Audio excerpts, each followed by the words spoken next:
तो दोस्तों, मैं श्यामन पांडे, आपका बहुत बहुत स्वागत है हमारे चैनल पॉलिटी पढ़ो पे। जैसा कि आपको पता है कि हम हमारे चैनल पे पॉलिटी, कॉन्स्टिट्यूशनल लॉ और इंटरनेशनल रिलेशन से रिलेटेड जितने भी टॉपिक्स हैं उसको डील करते हैं। उससे रिलेटेड जो एमसीक्यूज़ हैं, उससे रिलेटेड जो करंट न्यूज़ है, उसको हम डील करते हैं। तो इसी कड़ी में चूंकि इस टाइम पे यूपीपीसीएससी का एग्जाम आने वाला है जो कि 12 फरवरी को निर्धारित है, तो उसकी वजह से हम जो है कॉन्स्टिट्यूशनल लॉ के जो क्वेश्चन पूछे गए हैं प्रीवियस ईयर पेपर में उसको देख रहे हैं।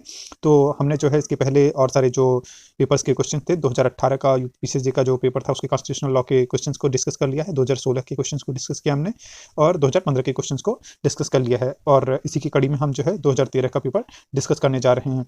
तो क्वेश्चन डिस्कस करने से पहले मैं आपको कह दूं कि अगर अभी तक आपने चैनल को सब्सक्राइब नहीं किया तो कृपया करके चैनल को सब्सक्राइब कर दीजिए, वीडियोस को शेयर और लाइक करिए, जिससे कि आपको इन्फॉर्मेटिव वीडियोस मिलती रहें। और आप हमसे जुड़ने के लिए हमारे social media handle Twitter, Instagram, LinkedIn पे मुझसे जुड़ सकते हैं। इन सारे के लिंक्स जो है डिस्क्रिप्शन में दिए गए हैं। चलिए बिना लेट करते हुए हम क्वेश्चंस को देखते हैं। तो पहला जो क्वेश्चन पूछा गया था 2013 में वो था कि in Bhanumati versus state of UP 2010 का जो केस था, बोल रहा था the supreme Court in interpreting article 243C of constitution applied the. तो जब Bhanumati versus state of UP को के केस को जो है सुप्रीम कोर्ट देख रही थी इंटरप्रेट करते हुए आर्टिकल 243C को, तो कॉन्स्टिट्यूशन ने कौन सा डॉक्ट्रिन अप्लाई किया था? तो इसका जो आंसर हो जाएगा वो आपका बी हो जाएगा। उन्होंने डॉक्ट्रिन ऑफ साइलेंस यूज किया था। तो ये बहुत ही इंपॉर्टेंट है। इस तरीके के जो क्वेश्चन हैं बहुत ज़्यादा फ्रिक्वेंटली पूछे जाते हैं, स्पेशली यूपीपीसीएसजे में कॉन्स्टिट्यूशनल लॉ में केस लॉज बहुत ज़्यादा पूछे जाते हैं। अगर आपको 20 क्वेश्चन के आसपास टोटल पूछे जा रहे हैं तो कम से कम 5 से 6 क्वेश्चन आपको केस लॉज से मिलेंगे। उसमें से आपके 2-3 जो केस लॉज होते हैं वो रिपीटेड होते हैं, जो पहले के इंपॉर्टेंट केस लॉज रहे हैं, लैंडमार्क जजमेंट टाइप, और जो 2-3 केसेस होते हैं वो रिसेंट के होते हैं। जैसे अभी 2023 में जो हम लोग का 12 फरवरी को पीसीएसजी का एग्जाम होने जा रहा है, तो उसके लिए आपको 2022 के सारे इंपॉर्टेंट जो केस लॉज रहे हैं कॉन्स्टिट्यूशनल लॉ के, वो आपको याद होने चाहिए। अगला जो क्वेश्चन है वो है पीए संगमा वर्सेस प्रणब मुखर्जी का जो केस था 2013 में, वो डिक्लेयर्ड बाय सुप्रीम कोर्ट। तो वो कितने मतलब मेजॉरिटी से उस केस को जो है डिक्लेयर किया गया था? तो उसका जो आंसर हो जाएगा 3:2, यानी कि 20 का जो है करेक्ट आंसर हो जाएगा। आप इस बात का ध्यान दें कि हम लोग इसके पहले के भी जो क्वेश्चन डिस्कस किए हैं उसमें इस तरीके के क्वेश्चन पूछे जा रहे हैं कि जो केस होते हैं उसकी मेजॉरिटी पूछी जाती है कि वो जजमेंट जो है किस मेजॉरिटी से दिया गया था। तो इस पे भी आप ध्यान देंगे, स्पेशली जो इंपॉर्टेंट केस लॉज हैं उसके, जो कि रिसेंट के केस लॉज हैं उसके जो है जजमेंट्स को आप देखेंगे कितने जज वर्सेस कितने जज से वो जजमेंट दिया गया है। अगला क्वेश्चन था in which list the subject pilgrimage places outside India enumerated in. तो ये चूंकि हम लोग जब पढ़ते हैं शेड्यूल 7, तो शेड्यूल 7 में ये सारी बातें हमको दी गई हुई हैं कि लिस्ट सिस्टम होता है, और ये जो है आर्टिकल जो है 246 जो हमारा आर्टिकल है उससे डील करता है।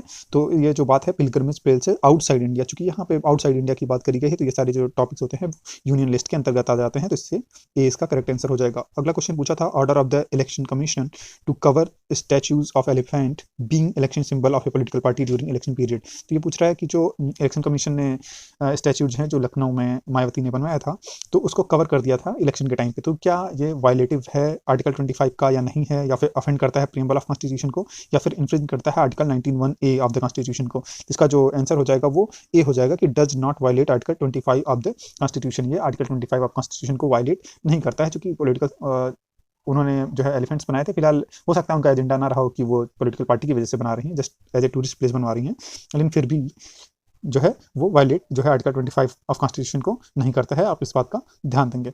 अगला क्वेश्चन पूछा गया था the salaries and allowances of the जजेस of Supreme court of India are charge on. तो इस तरीके के क्वेश्चन पूछे जाते हैं कई बार। तो जो सैलरीज होती हैं और अलाउंसेज होते हैं जज ऑफ सुप्रीम कोर्ट के, वो चार्ज होते हैं कंसोलिडेटेड फंड ऑफ इंडिया पे। तो डी इसका करेक्ट आंसर हो जाएगा। अगला क्वेश्चन पूछा था while deciding case of terrorist which procedure is to be followed. जब सुप्रीम कोर्ट या हाई कोर्ट या कोई सी भी केसेस जो है टेररिस्ट के केसेस को डील कर रही होती हैं, तो वो किस तरीके के जो है प्रोसीजर को फॉलो करती हैं, तो ये पूछना चाह रहा है। तो इसका जो आंसर हो जाएगा वो प्रोसीजर स्टैब्लिश बाई लॉ तो हम नॉर्मली फॉलो ही करते हैं, बाकी प्रोसीजर स्टैब्लिश बाई कॉन्स्टिट्यूशन इसको भी फॉलो किया जाता है, क्योंकि we are a democratic country. तो सी इसका करेक्ट आंसर हो जाएगा कि both A and B are true, तो दोनों सही हैं। अगला क्वेश्चन पूछा गया था in which of the following cases the 5 जजेस constitutional bench observe that the doctrine of postponement. आप इस बात का ध्यान देंगे, the doctrine of postponement was aimed at balancing the right of an accused to be presumed innocent till completion of the trial with the media right to freedom of speech and expression. तो ये जो है doctrine of postponement जो है किस case law से जो है रिलेटेड है, आप इस ये जानना चाह रहे हैं। तो इसका जो केस था वो Sahara India real estate corporation limited and others versus securities exchange board of India, यानी कि सेबी था। तो सहारा वर्सेस सेबी का जो केस है वो डॉक्ट्रिन ऑफ पोस्टपोनमेंट से रिलेटेड है, इस बात का आप ध्यान देंगे। ये क्वेश्चन इस टाइम पे भी पूछा जा सकता है, क्योंकि ये बहुत ज़्यादा ये टॉपिक न्यूज़ में भी रहा है। अगला क्वेश्चन पूछा गया था, which one of the following is not the way of termination of citizenship. आप इस बात का ध्यान देंगे, यहाँ पूछ रहे हैं नॉट द वे, तो यहाँ पे नहीं है, कौन सा वे नहीं है सिटीजनशिप को टर्मिनेट करने का। तो जब हम पार्ट 2 ऑफ इंडियन कॉन्स्टिट्यूशन को पढ़ते हैं तो वहाँ पे हम देखते हैं कि वहाँ पे सिटीजनशिप से रिलेटेड जो है बात करी गई है, तो जो कि आर्टिकल 5 से लेकर के 11 के अंतर्गत आता है। तो वहाँ पे तो सारी बातें डिटेल में ये सारी नहीं दी गई हैं टर्मिनेट करने का, तो उसके लिए हम जो है पार्लियामेंट ने अलग से एक्ट बना रखा है, सिटीजनशिप एक्ट। उसके तहत जो है सिटीजनशिप को टर्मिनेट करने की बात या सिटीजनशिप ग्रांट करने की बात वहाँ पे डिटेल में लिखी गई है, जो कि 1955 में जो है आया था सिटीजनशिप एक्ट। तो उसके अंतर्गत ये सारी डिटेल करी गई है। तो जो वे इसमें से नहीं है, वो पूछ रहा है कि आप सिटीजनशिप टर्मिनेट करना चाहते हैं, तो इसमें से वे कौन सा नहीं है। तो रिनंसिएशन तो होता है, एक्विजिशन भी होता है, डेप्रिवेशन भी होता है, लेकिन ये जो सी वाला है ये नहीं होता है, तो इसमें नहीं पूछ रहा है। तो इसकी वजह से जो है सी इसका करेक्ट आंसर हो जाएगा। तो see the tour journey of जो स्टेट है, कि आप एक स्टेट से अगर दूसरे स्टेट में जा रहे हैं दूसरे के कुछ टाइम के लिए, तो उसकी वजह से आपका सिटीजनशिप टर्मिनेट हो जाएगा। तो ऐसी कोई बात नहीं है, ध्यान नहीं ही पूछ रहा है, तो इसी वजह से इसका सी आंसर हो जाएगा। अगला क्वेश्चन पूछा था, it shall be the duty of every citizen of India who is a parent और guardian to provide opportunity for education.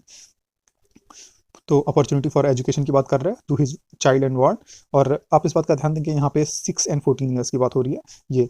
तो चाइल्ड और ward as a case may be ward between the ease of 6 and 14 years by which constitutional amendment act this duty included। ये जो है fundamental duties हम जो पढ़ते हैं, जो कि पार्ट 4A ऑफ कॉन्स्टिट्यूशन में दिया गया है, तो जो 11वीं ड्यूटी है इसमें 11th नंबर की जो ड्यूटी है उसको ऐड किया गया था बाद में। बाकी जो 10 ड्यूटीज हैं वो स्वर्ण सिंह कमेटी के रिकमेंडेशन पे 42nd अमेंडमेंट के तहत जो है 1976 में लाई गई थी। बाकी ये जो 11वीं ड्यूटी है वो 86 जो है अमेंडमेंट से आई थी 2002 में, बाकी इसको इन्फोर्स किया गया था 2010 में। तो इसका सी जो है करेक्ट आंसर हो जाएगा। अगला क्वेश्चन पूछा था, which one of the following is not included in article 21 of constitution of India. ये बहुत ही ज़्यादा रिपीटेड क्वेश्चन है, इस बात का आप ध्यान देंगे। इसमें से पूछ रहा है कि कौन सा इसमें इंक्लूड नहीं है आर्टिकल 21 के अंतर्गत।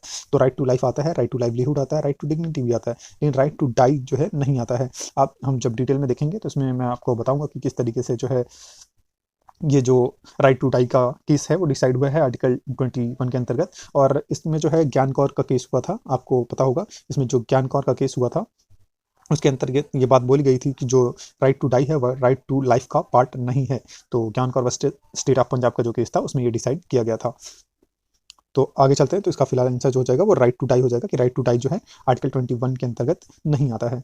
अगला जो क्वेश्चन पूछा था, which one of the following does not apply to the term of office of governor. नहीं अप्लाई पूछ रहा है, नॉट अप्लाई, तो आप इस बात का ध्यान देंगे। तो कह रहा है कि the governor shall hold the office during the pleasure of president, तो बात तो सही है, ऐसा होता है। Minimum age for the post of governor shall be 32 years, नहीं ये गलत है, 32 नहीं होता, ये 35 होता है, आप इस बात का ध्यान देंगे।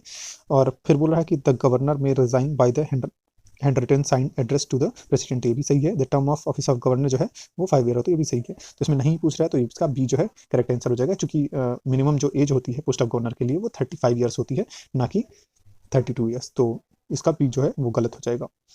अगला जो क्वेश्चन पूछा था, in which of the following cases the supreme Court called article 22 of the constitution as ugly provision of the constitution. ये बहुत ही इंपॉर्टेंट क्वेश्चन है कि जो आर्टिकल 22 है उसको अगली प्रोविजन ऑफ द कॉन्स्टिट्यूशन जो है किस केस के तहत जो है कहा गया था। ये बहुत ही इंपॉर्टेंट क्वेश्चन है, आप इसका ध्यान देंगे। और ये इसका जो आंसर हो जाएगा वो डी हो जाएगा, कि ए के गोपालन वर्सेस स्टेट ऑफ जो मद्रास का केस था उसमें ये बात कही गई थी, जो आर्टिकल 22 ऑफ कॉन्स्टिट्यूशन है वो अगली प्रोविजन ऑफ द कॉन्स्टिट्यूशन है। आप देख रहे होंगे कि केस लॉज को काफ़ी ज़्यादा पूछा गया है, तो आप इस बात का ध्यान देंगे और उसको ध्यान में रखते हुए ही अपनी तैयारी को करेंगे, क्योंकि नहीं तो आप पूरा पॉलिटी कॉन्स्टिट्यूशन पूरा डिटेल में पढ़ ले जाएंगे और केस लॉज छोड़ देंगे तो दिक्कत हो सकती है। तो आप केस लॉज जरूर करें। इसके लिए मेरा भी एफर्ट रहेगा कि मैं एग्जाम के पहले ही कम से कम आपको 100 केस लॉज से रिलेटेड क्वेश्चन को करवा दूँ कॉन्स्टिट्यूशनल लॉ के। अगला जो क्वेश्चन पूछा गया था, the person associated with PIL is, तो पर्सन कौन एसोसिएटेड है PIL से। तो इसका सीधा सा आंसर है, जब हम लोग PIL पढ़ते हैं तो हमको पता है जो जस्टिस भगवती जी थे और VR कृष्ण अय्यर, ये दोनों लोग बहुत ज़्यादा इंपॉर्टेंट रहे हैं, जो कि PIL के लिए डेवलपमेंट में उन्होंने इंपॉर्टेंट भूमिका निभाई है। तो जस्टिस भगवती इसका आंसर हो जाएगा। अगला क्वेश्चन पूछा था, in which of the following decision of the supreme court of India is 7 जजेस bench explain the concept of public interest litigation. तो PIL से रिलेटेड कौन सा केस, आप देख रहे होंगे कि इसके पहले अभी PIL के जो है रिलेटेड पर्सन के बारे में पूछा था और इन्होंने फिर से जो है PIL से रिलेटेड जो है केस के बारे में पूछा, इसमें 7 जज ने एक्सप्लेन किया था PIL को। तो वो केस कौन सा था, तो वो जो इंपॉर्टेंट केस था जो PIL से रिलेटेड है वो SP Gupta versus union of India का है। ये रिपीटेड क्वेश्चन है, आप इसको जरूर याद करके जाएंगे, क्योंकि ये हो सकता है फिर से पूछ लिया जाए। अगला जो क्वेश्चन पूछा गया था, in which of the following decision the supreme Court observe that mercy petition यहाँ पे मर्सी पिटीशन की बात करिए। Mercy petition filed under article 72 and 161 should be dispose within period of 3 month. 3 महीने में मर्सी पिटीशन को जो है सॉल्व कर देना चाहिए। As unwanted delays tend to shake the confidence of system of justice, कि अगर ज़्यादा डिले होगा तो वो कहीं ना सिस्टम ऑफ जस्टिस को और उसके कॉन्फिडेंस को सेक करेगा, यानी हिला सकता है।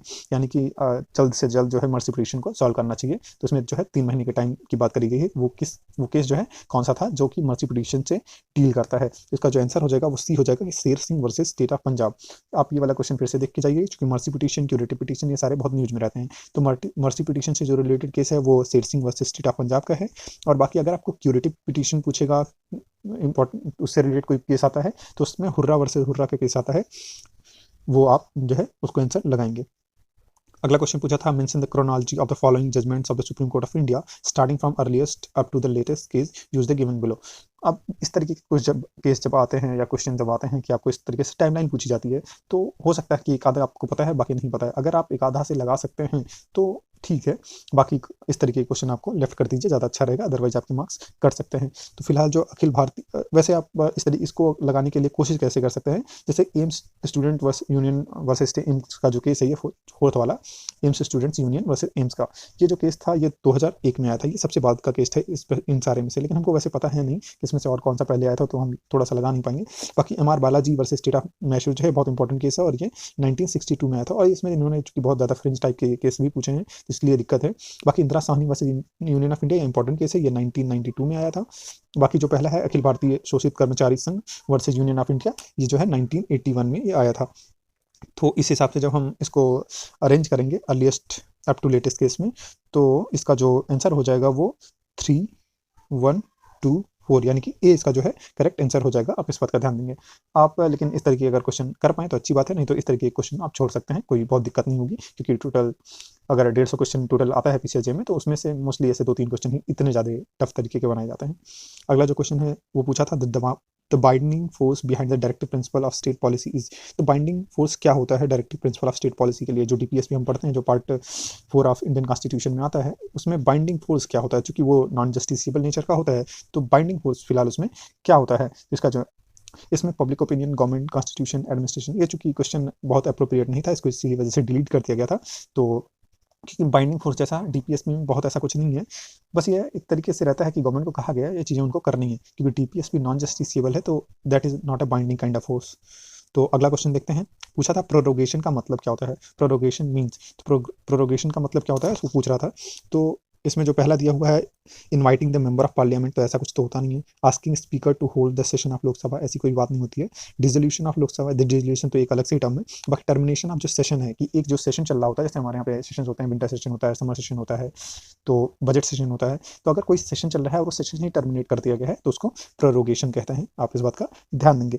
जब हम डिटेल में देखेंगे तो पार्लियामेंट के जो डिफरेंट वर्ड्स होते हैं उससे एसोसिएटेड वर्ड है, जैसे जीरो आवर क्या होता है, उसके बाद स्टार्ट क्वेश्चन क्या होता है, अनस्टार्ट क्वेश्चन क्या होते हैं, क्वेश्चन आवर क्या होता है, प्रोरोगेशन क्या होता है, टर्मिनेशन क्या होता है।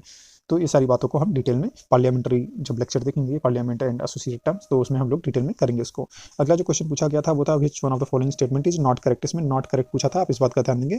तो कह रहा है कि no amendments can be issued to enforce an act which has been passed by the legislature. तो ये बात तो इस फिलहाल आप क्वेश्चन फिर से एक बार देखें, नॉट करेक्ट पूछ रहा है इसमें। तो ये तो सही हो जाएगा कि अमेंडमेंट्स इशू नहीं किया जा सकता है कि इन्फोर्स करने के लिए एक्ट पास बाय लेजिस्लेचर के लिए। Court can not issue any direction to the legislature to make any particular kind of enactment. ये भी बात सही है कि कोर्ट कोई भी डायरेक्शन इशू नहीं कर सकता कि इसी पर्टिकुलर काइंड ऑफ लेजिस्लेशन आपको बनाना है। सुप्रीम कोर्ट में give a direction for amending act, नहीं, सुप्रीम कोर्ट को ये पावर नहीं होती कि अमेंड करने के लिए कोई जो है आपको डायरेक्शन दे। तो नॉट करेक्ट पूछ रहा है, इसी वजह से इसका सी आंसर हो जाएगा। फिलहाल जो डी कह रहा है कि under the constitutional scheme parliament and the state legislature exercise sovereign power to enact law, तो ये भी करेक्ट है। और इसका जो आंसर हो जाएगा, चूंकि इसमें नॉट करेक्ट पूछा है, तो सी जो हो जाएगा इसका आंसर हो जाएगा। सुप्रीम कोर्ट डायरेक्शन नहीं दे सकता किसी एक्ट को अमेंड करने के लिए।